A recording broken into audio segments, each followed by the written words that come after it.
जय गुरुदेव।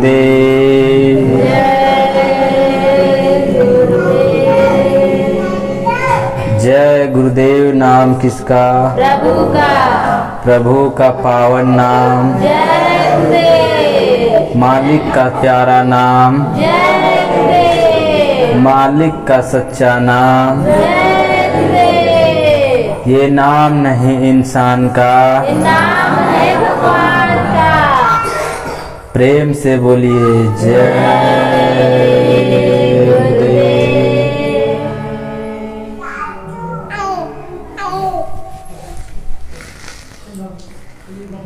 सबसे पहले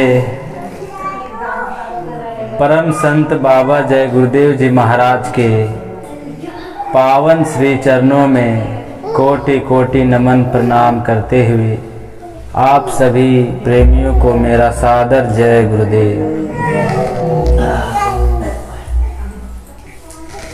तो प्रेमियों, इसमें जो भी बताया जाएगा ये मेरे तरफ से एक भी बात नहीं रहेगी। ये जो भी बातें बताई जाएगी ये परम संत बाबा जय गुरुदेव जी महाराज का है। तो आप लोग प्रेम पूर्वक ध्यान से सुनिएगा। जय गुरुदेव।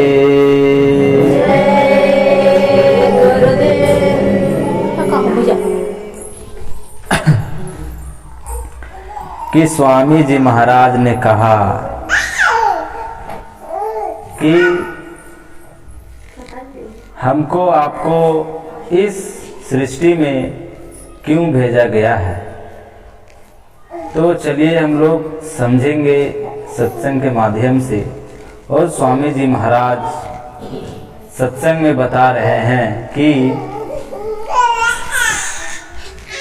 जब आत्मा इस संसार में आती है तो इसे हम जन्म लेना कहते हैं। कि आत्मा इस संसार में आती है तो हम इसे क्या कहते हैं? जन्म लेना कहते हैं। पर वास्तव में वह आत्मा स्थूल शरीर रूपी कब्र में कैद हो जाती है। मतलब इस संसार में जो भी कोई भी आत्मा आती है तो पंच तत्व के शरीर में वो आता है स्थूल, जिसको हम लोग स्थूल शरीर बोलते हैं। इसलिए यह कहना उचित होगा कि यह इसकी मृत्यु है कि जब यह संतों के संपर्क में आती है तो नाम प्राप्त करती है और नाम से रिश्ता जोड़ती है जो स्वामी जी महाराज ने हमको आपको दिया।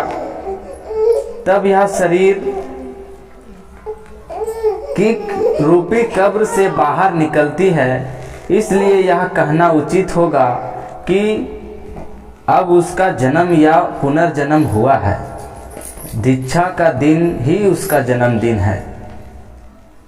कि दीक्षा का दिन ही उसका जन्मदिन है। स्वामी जी महाराज ने कहा कि कोई किसी की कदर आदर करे या निंदा करे, आदर व स्तुति में खुश नहीं होना चाहिए और निंदा में नाराज भी नहीं होना चाहिए। सदा राजी रहना चाहिए और मालिक की रजा में खुश रहना चाहिए।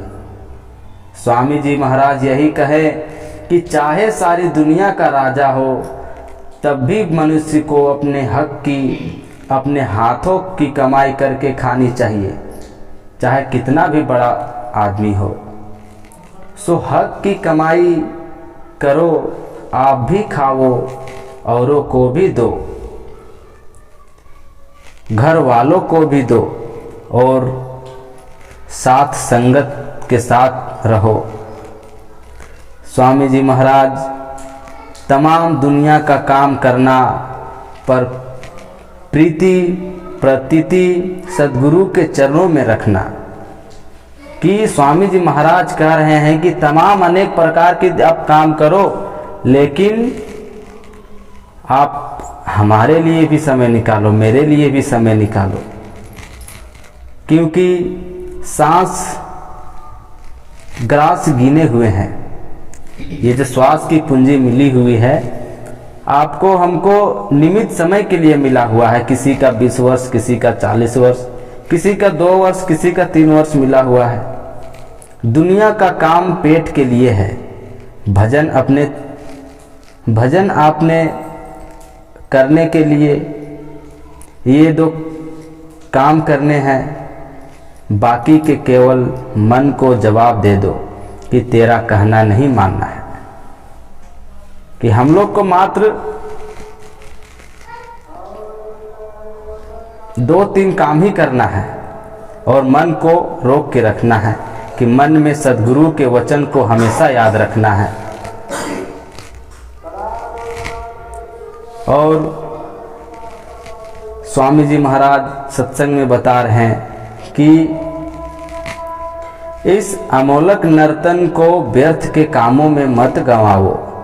ये जो मनुष्य तन है ये फालतू के कामों में मत गंवाओ। अगर एक बार चला गया, हाथ से निकल गया तो फिर नहीं मिलेगा।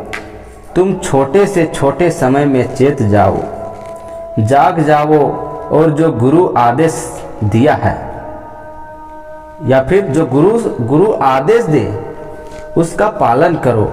खेती, दुकान, दफ्तर के काम के बाद जो समय बच जाए उसमें भजन करो। जीव आत्मा को शब्द के साथ जोड़कर जगाओ तो यह जाग जाएगी, होश में आ जाएगी, अपने प्रकाश में खड़ी हो जाएगी। यह आत्म भक्ति है। महापुरुष समझाते हैं कि भक्ति ऐसे गुरु की करनी चाहिए जो शब्द की, नाम की कमाई करता हो, जो शब्द स्वरूपी हो और मालिक का दर्शन दीदार रोज करता हो। ना कि ऐसे गुरु की जो नाम का बस हो, उसको कुछ ज्ञान नहीं, उसका गुरु का आदेश नहीं मानना चाहिए। जो शब्द स्वरूपी हो, मालिक का दर्शन दीदार करता हो, ऐसे गुरु की भक्ति कभी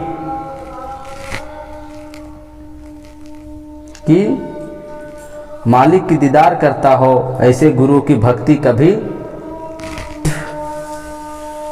छोड़ना नहीं चाहिए।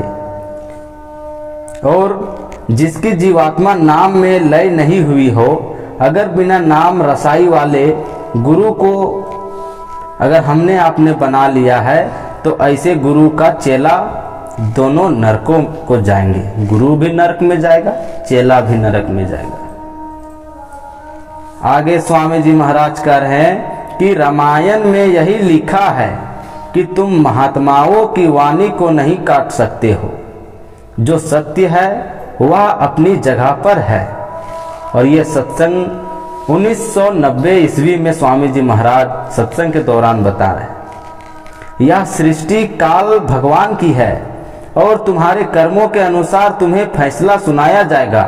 तुम अच्छा करो या बुरा करो, उसी के अनुसार फैसला होगा। काल भगवान में दया नहीं है। ये हमारे प्रभु नहीं है जो वो दया कर देगा। दया तो सिर्फ हमारे गुरु ही कर सकते हैं, ना कि काल। काल भगवान में दया नहीं है। जो कुछ भी तुम करते हो उनके कर्मचारी बराबर नोट करते रहते हैं। यानी जो भी हम अभी कर्म करते हैं, या अच्छा करते हैं या बुरा करते हैं, यम के जो दूत हैं वो लिखते रहते हैं। कि कहा गया है कि हर एक इंसान के पीछे एक कैमरा लगाया गया है। तो वही उसी में से वो लिखते जाते हैं कि हम क्या कर्म अच्छा कर रहे हैं या फिर क्या बुरा कर रहे हैं। तो बराबर लिखते रहते हैं। साथ ही तुम्हारे क्रियाकलापों की फिल्म बनती रहती है कि हम इस मनुष्य जीवन में आए और क्या क्या किए। इसका पूरा आपको, जब आपका इस आत्मा इस शरीर से छूटेगा, तब वहां पे आपको पूरा फिल्म को रिपीट करवाया जाएगा और दिखाया जाएगा तुमने क्या किया, कितना जीवों को मारा, कितना किसको धोखा दिया, किसका निंदा किया, या फिर अनेकों प्रकार की ये होता है, उसको आपको दिखाया जाएगा वहां पे। तो फिल्म तुम्हारे कर्मों को बनाया जा रहा है। इसलिए हमें सचेत रहना चाहिए और अच्छा कर्म करते रहना चाहिए। मैं तो चाहता हूँ कि तुम्हारे पाप कर्म धुल जाए। स्वामी जी महाराज कहते हैं कि मैं चाहता हूँ तुम्हारे पाप कर्म धुल जाए और तुम इस प्रदेश से निकल चलो और अपने घर पहुँचो, जहाँ रोना धोना, पाप पुण्य, दुख तकलीफ कुछ भी नहीं है, कुछ भी नहीं है। जहाँ से आए हो वहाँ अपने घर सतगुरु सतलोक पहुँच जाओ तो सदा के लिए सुखी हो जाओगे और इस 84 लाख योनियों से आप बच जाओगे, जन्म मरण के फेरों से बच जाओगे, फिर दोबारा तुम्हें यहाँ नहीं आना पड़ेगा। स्वामी जी महाराज कहते हैं कि महात्माओं की शिक्षा तुम्हें दुखों से छुड़ाने के लिए होती है। जो रास्ता तुम्हें भजन करने का रास्ता मिला है रोज करो। मैं तो चाहता हूँ कि तुम भजन करने लगो तो दुखों से छुटकारा मिल जाए। भजन करने से सभी दुख दूर हो जाते हैं। भजन करने से सभी दुख दूर हो जाते हैं। करोगे तभी कुछ मिलेगा और नहीं करोगे तो नहीं मिलेगा। यह सीधा साधा सरल रास्ता है प्रभु को पाने का। तुम करोगे तो प्रकाश दिखाई देगा, यदि नहीं करोगे तो नहीं दिखाई देगा। दिव्य लोक दिखाई देंगे, यदि करोगे तो दिव्य लोक दिखाई देंगे। ऐसा ऐसा लोक दिखाई देगा जो आप जिंदगी में कभी आप देखे नहीं होंगे। शब्द आवाज देव वाणी सुनाई देगी और जीवात्मा जाग जाएगी।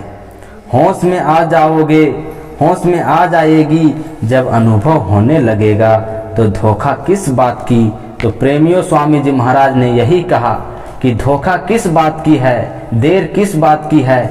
हम किस बात को किस में हम उलझे हुए हैं। इस दुनिया में आए हैं, सिर्फ मनुष्य ही एक ऐसा शरीर है, ऐसा जीव है जो जीते जी भगवान को पा सकता है। लेकिन हम और आप इस दुनिया में आकर के हम लोग अपने कर्मों में फंसे हुए हैं। लेकिन हमारे पास अभी भी समय है कि स्वामी जी महाराज की वचनों को याद करके चलें और उनकी वाणी को हम लोग हमेशा याद रखें। और जैसे कि स्वामी जी महाराज ने बताए हैं कि निरंतर सुमरन ध्यान भजन 24 घंटे में 2 घंटा उन्होंने निकाला। अगर 2 घंटा में पूजा में बैठने के लिए बोले हैं और सभी को एक साथ पूजा करने के लिए बोले, स्वामी जी महाराज ने कहा कि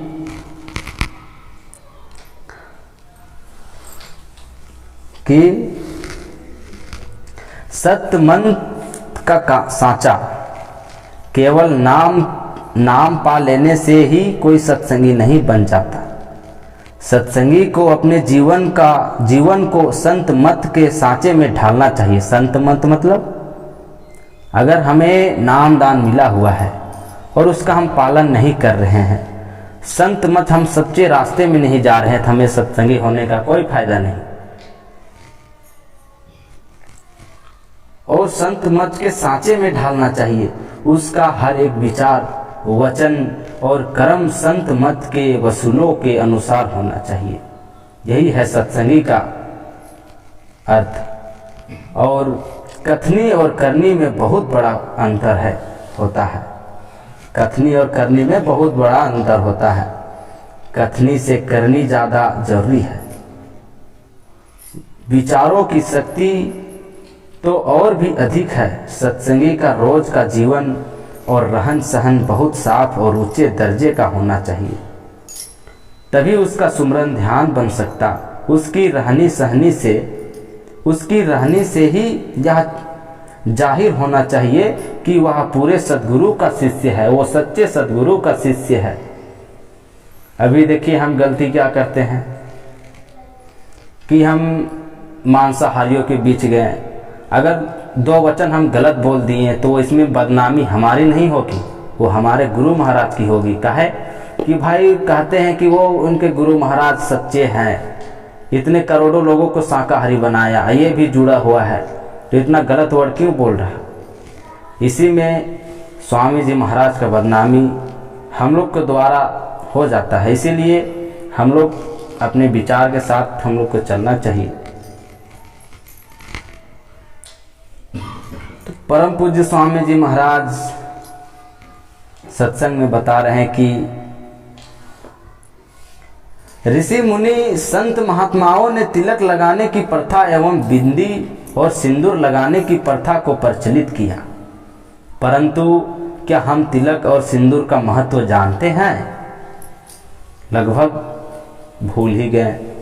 यह तो उस शिव नेत्र ज्ञान चक्षु की याददाश्त के लिए बनाई गई, जिसको हम तीसरा नेत्र कहते हैं, ताकि हमारा ध्यान, हमारा मन कहीं गलत जगह में ना चल जाए। इसीलिए ऋषि मुनि संत महात्माओं ने तिलक लगाने की प्रथा एवं बिंदी और सिंदूर लगाने की प्रथा को प्रचलित किया है, उसने लागू किया है। परंतु क्या हम तिलक और सिंदूर का महत्व जानते हैं? नहीं जानते हैं। यह तो उस शिव नेत्र का ज्ञान चक्षु है, याददाश्त के लिए बनाई गई है, जिसे हम केवल वेशभूषा का एक विशेष रूप जानकर असली मार्ग को भूल गए। बस असली मार्ग को हम भूल गए कि हम लोग को क्या करना है। इसमें हम लोग को क्यों यहाँ पे बिंदी लगाया जाता है, क्यों सिंदूर लगाया जाता है, इसका असली रूप हम लोग भूल गए। और स्त्रियों के सिर में एक पतला सा मार्ग लाल सिंदूर का होता है, जो कि सधवा होती है। जिनका शादी हो गया उनको हम लोग सधवा बोलते हैं कि स्त्री को। इस प्रकार का सिंदूर केवल वही स्त्रियां धारण कर सकती हैं जिनका पति जीवित रहता है। यह प्रथा केवल इसलिए प्रचलित की गई कि तुम जरा अपनी आंखों के ऊपर उठ कर चलो तो तुम्हें अपने पति से, जो तुम्हारा असली पति है, उससे संबंध हो जाए, जिससे कभी बिछुड़ना नहीं होगा। इसीलिए स्वामी जी महाराज ने कहा कि बच्चों, तुम्हें साधु संत बनने की जरूरत नहीं है, तुम्हें कोई जंगल झाड़ में जाने की जरूरत नहीं है, तुम्हें साधु बनने की जरूरत नहीं है। स्वामी जी महाराज ने यही कहा कि आप गृहस्थ जीवन में रहिए। गृहस्थ जीवन ही एक वही मार्ग है, और गृहस्थ जीवन में रहकर ही आप गुरु की तलाश कर सकते हो, परमात्मा से मिल सकते हो। स्वामी जी महाराज ने गुरु बनने के लिए नहीं कहा कि गुरु एक ही हो सकता है। आगे स्वामी जी महाराज कह रहे हैं कि वास्तविकता तो यह रही, पर इन बातों का भेद तो कोई विरल सज्जन ही जान सकता है, जो अपने को संत महात्मा एवं अनुभवी पुरुष की शरण में समर्पित कर दिया हो। यह सत्संग जो हो रहा है सिकर कोई स्थान है, वहां पे 6 तारीख 5वां महीना 1962 का ये सत्संग है। स्वामी जी महाराज कह रहे हैं कि दिन में काम करो, खेती का, दुकान का, दफ्तर का, शाम को बच्चों की सेवा करो, फिर थोड़ा समय भगवान के भजन के लिए निकालो। तुमने गर्भ में वादा किया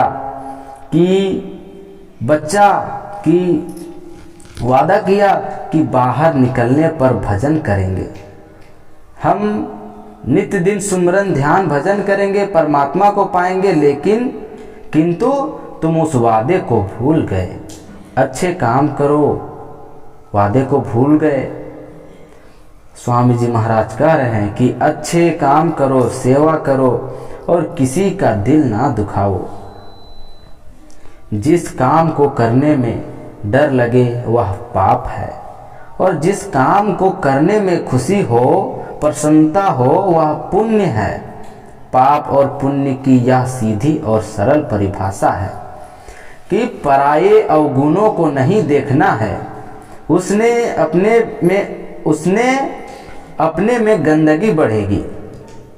ध्यान से सुनिएगा कि पराये अवगुणों को, मतलब गलत अवगुण को हमको नहीं देखना है, उससे अपने में गंदगी बढ़ेगी। यह ठीक है कि उसको प्यार से समझा दो कि यह अवगुण है, यह गलत है, इससे बचो। मान ले तो ठीक, नहीं माने तो चुप हो जाओ, पर आलोचना मत करो। आलोचना करोगे तो बोझ लदेगा। तुम अपने गुणों को बढ़ाओ। किसी में कोई गुण दिखे तो उसे लो और अवगुणों को छोड़ दो। स्वामी जी महाराज कह रहे हैं कि सेवा में ऐसी जादू भरी शक्ति है जो सबका मन हर लेती है। कठोर से कठोर मनुष्य भी सेवा द्वारा पिघल जाते हैं। गुरु महाराज जी कहते हैं, गुरु महाराज कहते थे कि हमें सेवा निष्काम भाव से, निस्वार्थ भाव से करनी चाहिए। निष्काम अर्थात स्वार्थ रहित, मतलब जिसमें हमको स्वार्थ नहीं रहना चाहिए, कोई भावना ना हो, स्वार्थ की कोई भावना ना हो। क्योंकि निष्काम से की गई सेवा में जो मजा है वह और किसी में नहीं। गुरु भाई गुरु बहन के साथ हमारा रिश्ता सगे भाई बहनों के साथ हमारे रिश्ते की तुलना में बहुत ज़्यादा करीबी होता है। जिस प्रकार एक अपने भाई में संबंध होता है, उससे भी बड़े दर्जे का दर्जा मिल रहता है एक सत्संगी भाई और बहन में। एक प्रकार से वो अपने हुए। तो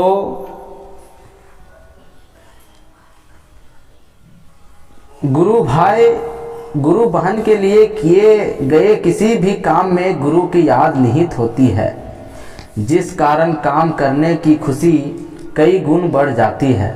हर वो काम सेवा है जो गुरु को याद रखकर किया जाए। इस तरह गुरु भाई या गुरु बहन के लिए किए गए हर काम में गुरु की याद रहने के कारण गुरु की सेवा खुद व खुद ही हो जाती। खुशकिस्मत है वो जीव जिन्हें गुरु भाई या गुरु बहन के लिए कुछ करने का मौका मिलता है और साथ में मिलकर सेवा करते हैं, सुमरन ध्यान भजन करते हैं। अभी देखिए नया साल आया, नए साल में कितनों जीवों की हत्या कर दी गई, हत्या कर देते हैं।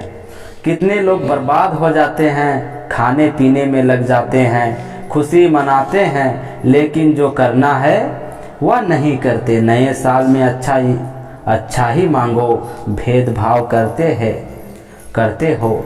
यह जीव कितना तड़पता है किसी को पता नहीं चलता। जीवन में तड़पोगे तब पता चलेगा कि वह जीव कैसा तड़प रहा था, उससे भी भयानक तड़प होगी। जीव की हत्या करते हो, ये मांसाहारियों के लिए कि जीव की हत्या करते हो, झगड़ा करते हो। इस धरती पर कैसे जीना, कैसा काम करना, कैसे बात करना, यह सब का परीक्षा लिया जाएगा। लड़ाई झगड़े में फंस जाओगे, अपना काम और भी तेजी से रुक जाएगा। खराब लोगों का घर का खाना खाओगे, भजन भी छूट जाता है। इसीलिए स्वामी जी महाराज ने कहा कि किसी मांसाहारी घर का एक गिलास पानी भी यदि हम पीते हैं तो उसका कर्म हम पर लग जाता। किसी चीज में खराब हो रहा, बर्बाद हो रहा, समझना चाहिए कि कितने लोगों को नाम दान दिया और गलत रास्ते पर चल जाते हो और भजन करना भूल जाते हो। यह नए साल में क्या कमाया, क्या लिया और क्या देना चाहते हो। यह धरती थक चुकी है। कितने लोग अच्छे से भजन नहीं करते, माला हाथ में लेकर किसी काम में लग जाते हो। सभी जीव बोलने लगते हैं, मेरा बाबा कब आएगा और कब परिवर्तन होगा। परिवर्तन ऐसे थोड़ी होगा। घर में बाहर में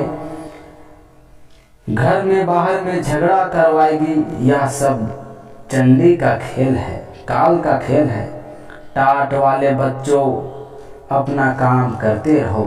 स्वामी जी महाराज कह रहे हैं कि टाट वाले बच्चों अपना काम करते रहो, टाट वाले बच्चों का सत्संग सुनने के लिए तरसोगे। जैसा कि अभी हम टाट वालों का सत्संग सुनते हैं, आने वाले समय में इन्हीं लोगों का सत्संग हम और आप सुनने के लिए तरसेंगे। इस धरती पर जो होना है 1 मिनट में हो जाएगा। आज धरती पर सो रहे हो, कल धरती में समा जाओगे। जब मैं आऊँगा सबको नजर आऊँगा, जो विश्वास करते हैं उन्हें नजर आऊँगा, और जो विश्वास नहीं करते वो मैं नजर नहीं आऊँगा। मेरी हंसी मजाक उड़ाते हो, सब फंसने वाले हैं। परिवर्तन का समय आने वाला है और समय भी आ गया है। चिल्लाने लगोगे, चिल्ला चिल्ला के मरने लगोगे। लाशों पे लाशें गिरेगी। बीमारी कैसे बढ़ रही है कि किसी को पता नहीं। आपका भजन छूट रहा है, भजन के पीछे पढ़ो। समय निकलता जाता, भजन नहीं बनता है। चंडी जब मसाल लेकर निकलेगी, कैसे चिल्लाने लगोगे। किसी के घर में प्रेम होता है, वहाँ रुक जाता हूँ। झगड़ा होता है, वहाँ नाराज हो जाता हूँ। आपको समझना चाहिए कि कोई हमारे पीछे पड़ा हुआ है, जो हमसे हमारा खुद का हक वो छीन लेता है। हम करना कुछ और चाहते हैं और कुछ करवा देता है, बल्कि वो हक मेरे ही अंदर है कि हमको क्या सही है क्या गलत है, वो चीज़ हम जानते हैं, लेकिन हम खुद गलत करते हैं। ये उस चंडी का काम है, उस काल का काम है। और समझना चाहिए कि कोई हमारे पीछे पड़ा हुआ है। साधन भजन छुड़वाने के लिए कोशिश कर रहा। कितने लोग पूछते हैं कि मेरा बाबा कब आएगा। जो काम बाकी है तब तक परिवर्तन नहीं होगा। इन जीवों को समझाया है, मैं प्रेम की डोरी पकड़ के ले जाओ। प्रेम में जाना सीख लो, सत्संग सुनते रहो। और सत्संग सुनते हो, सत्संग पर ध्यान लगाना चाहिए। मन कहीं और सत्संग कहीं और चल रहा, कि सत्संग चल रहा है और मन कहीं और घूम रहा। आपका सब कुछ खत्म हो जाता है। 5 अक्षर संभाल कर रखोगे, आप करोड़पति बन सकते हो। स्वामी जी महाराज कह रहे हैं कि ध्यानपति बन सकते हो। किसी के घर में प्रेम नहीं तो कैसे परिवर्तन करोगे, कैसे जगाओगे। परिवर्तन देखना चाहते हो, छोटे बनकर रहो। छोटे बनकर रहोगे और भी छोटे बन जाओगे। अपना दरवाजा ऑटोमेटिक खुल सकता है, लेकिन हम प्रयास नहीं कर रहे हैं। प्रयास करेंगे तो हमारा खुद का दरवाजा ऑटोमेटिक से खुल जाएगा, अपने खुल जाएगा। मैं किस रूप में कैसे आऊँगा आपको बता दिया जाएगा। आपको बता दिया जाएगा। और बताएंगे कैसे। यदि आप सुमरन ध्यान भजन में बैठेंगे नहीं तो स्वामी जी महाराज मिलेंगे कैसे, और वो बताएंगे कैसे कि हम कहाँ पे मिलेंगे, कैसे मिलेंगे। तो इसीलिए कि मैं किस रूप में कैसे आऊँगा आपको बता दिया जाएगा। पहचानने में देर लग जाएगी। जो बच्चा मेरा ध्यान कर सकता है, विश्वास रखता है, वह बच्चा पहचान सकेगा। 10वां हिस्सा अपने घर में रखो। 10वां हिस्सा मतलब हमारे कमाई की 10वां हिस्सा अपने घर में रखो। वो आगे काम आएगा। 1-2 रुपया की कीमत कितनी है आपको पता नहीं, किसी को नहीं देना। परिवर्तन ऐसा आएगा कि 1 मिनट में सारा विश्व रोने लग जाएगा। इस तरह का परिवर्तन होगा। मैं किस रूप में आऊँगा, कैसे आऊँगा, सबको बता दूंगा। प्रसाद अमृत का जूस है, संभाल कर रखना, यही अमृत बूंद से महीनों तक प्यास नहीं लगने देगा। भजन करोगे अपने आप बच सकते हो, झूठे रास्ते पर चलोगे तो सब बर्बाद हो जाएगा, और झूठे रास्ते पर चलोगे तो सब बर्बाद हो जाओगे। अभी भी समय है, प्रेम भाव से रहिए, सत्संगियों में कोई भेदभाव नहीं करिए, और प्रेम भाव से रहकर भजन में लगे रहिए, मिलजुल कर रहिए। जैसा समय मिले चुपचाप भजन की चोरी कर लो। स्वामी जी महाराज ने भजन को कहा कि भजन कर लो। तो प्रेमियों, ये थी स्वामी जी महाराज की कुछ वचन वाणी, जो हम एक किताब मान लीजिए उन्हीं के द्वारा आप लोग तक रखें, और इन बातों को हमको याद रख के चलना चाहिए, और नित्य नियम से हम लोग को सुमिरन ध्यान भजन करना चाहिए। इसी में हमारी भलाई है। प्रेम से बोलिए जय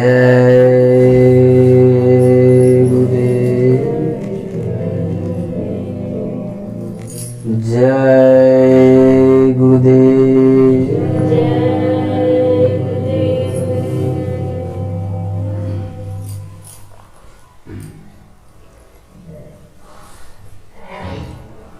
स्वामी जी महाराज सत्संग में एक कहानी बताए कि एक मनिहारी थी, चूड़ी बेचा करती थी, और एक सब्जी वाला था। दोनों बाजार गए और दोनों ने अपना अपना सामान खरीदा।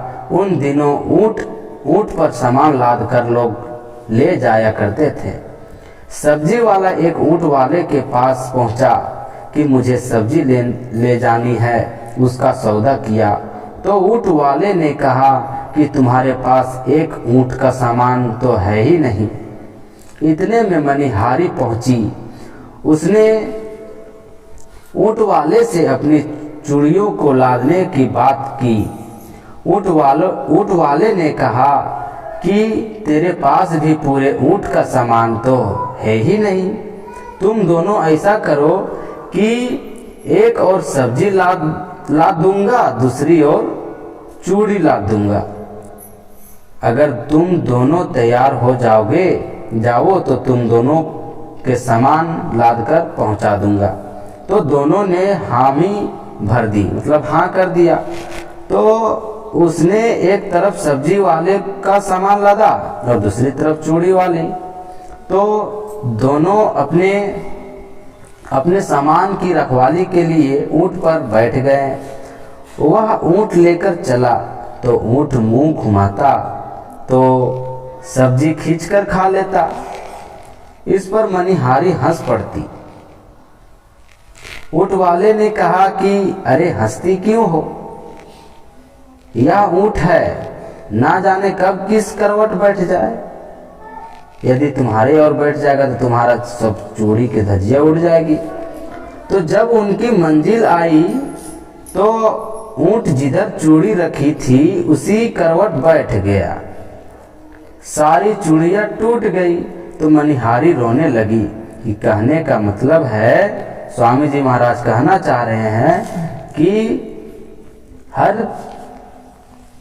हर किसी का नुकसान देखकर हंसो मत। समय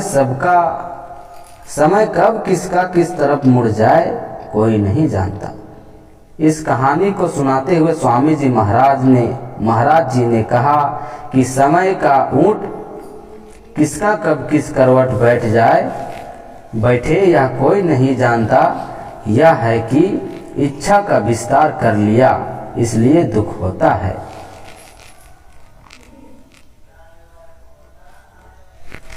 जय गुरुदेव,